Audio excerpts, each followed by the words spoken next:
Buddhist wisdom for inner peace. Number 1. Attachment leads to suffering. This is one of the basic teachings in Buddhism.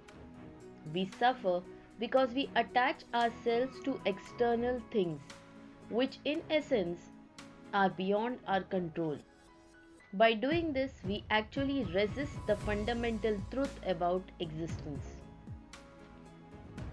Change is the only constant. Our youth and looks fade with time. The people we love will disappear. Our success, YouTube for example, will end one day. The key is to have a deep appreciation for what's happening in the moment while acknowledging its impermanence and willingness to let it go.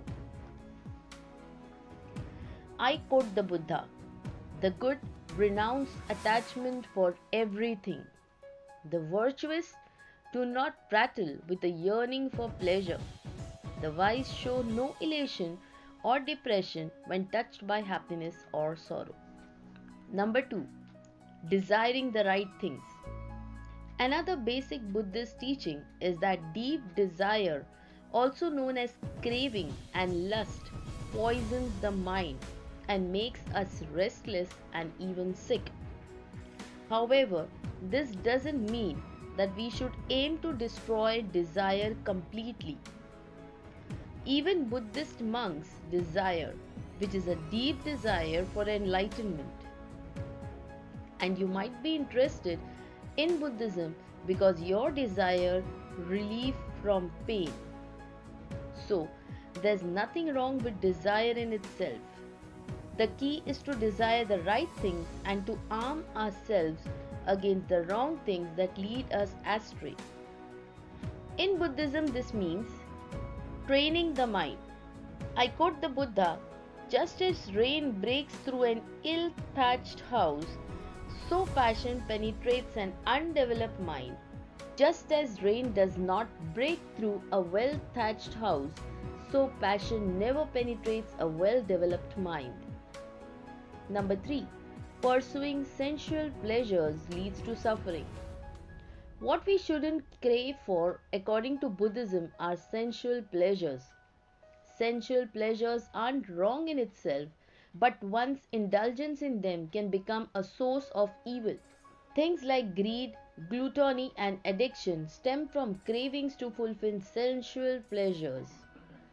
When the pursuit of sensual pleasures controls our lives, we will become easily seduced by a demon called Mara, who leads us into committing evil and basically keeps us in misery. Because of the fear, dissatisfaction, and cravings generated by chasing sensuality, it's not uncommon that we degrade, exploit, attack, and even kill not only other human beings, animals, and our environment, but ourselves. I quote the Buddha, "Just as a storm throws down a weak tree, so does Mara overpower the man who lives for the pursuit of pleasures, who is uncontrolled in his senses, immoderate in eating, indolent and dissipated." Number 4. From misery grows beauty. Suffering is an inherent part of life. Even though Buddhism is directed towards ending that suffering, discarding the darker sides of life completely is like throwing away the baby with the bath water. It was deep suffering that led the Buddha to the path of enlightenment, and it's often our suffering that we can use as fertilizer for a better life. In my own experience, the insights we get because of our pain is an opportunity to be more compassionate and also more creative. For example, I wouldn't be able to make these videos if I didn't experience deep suffering in the past. I quote the Buddha, "Upon a heap of rubbish in the roadside ditch blooms a lotus, fragrant and pleasing." Number 5. Good company is important. Comparable to the Stoics, the Buddha advises us to hang out with wise and positive people, preferably people that also follow the path to enlightenment for those that are serious about Buddhism.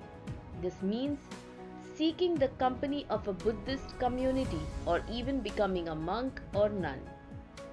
Now, the last isn't for everyone, of course.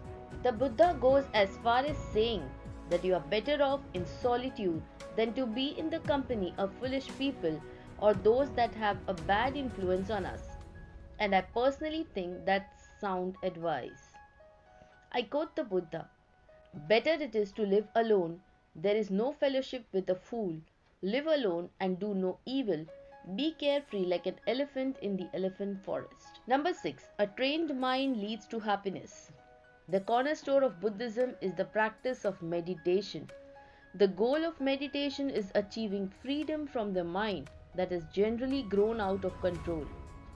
However, we tend to identify ourselves with our thoughts, no matter how destructive they have become. When we can find relief of overthinking and be absent of any form of intellectual activity, we become present in the moment, unburdened or unencumbered by cravings and by the past or future. This is where happiness lies. I quote the Buddha: "He who delights in subduing evil thoughts, who meditates on the impurities and is ever mindful, it is he who will make an end of craving and rend asunder Mara's fetter." Number 7. Short-term evil has long-term consequences. Many things we don't do bring about pain instantly. Indulging the senses, for example, may give us short-term pleasure without the immediate punishment of pain. Also lies deceit, manipulation, and even theft can lead to immediate pleasure or avoidance of pain. But in the long run, the consequences of evil will catch up to us. We may have become addicted, so our lives are dictated by uncontrolled cravings. Or because of our lies and deceit, we have become untrustworthy. Not only for the environment but also for ourselves. The Buddhists believe in karma, which is a spiritual principle of cause and effect, and also in reincarnation. So if we don't face the consequences of our evil deeds in this life, it will happen in one of the next lives, which might manifest itself as a bad rebirth. I quote the Buddha: "It may be well with the evildoer as long as the evil ripens not. But when it does ripen, then the evildoer sees the painful results of his evil deeds." End quote. All in all, according to Buddhism, you reap what you sow. So to wrap it up, let's summarize the Buddhist wisdom for inner peace as explained in this video.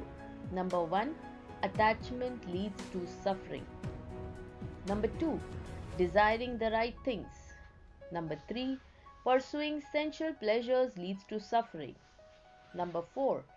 From misery grows beauty. Number 5. Good company is important. Number 6. A trained mind leads to happiness. Number 7. Short-term evil has long-term consequences. Thanks for watching. Don't forget to like, share and subscribe. Meet you soon in the next video.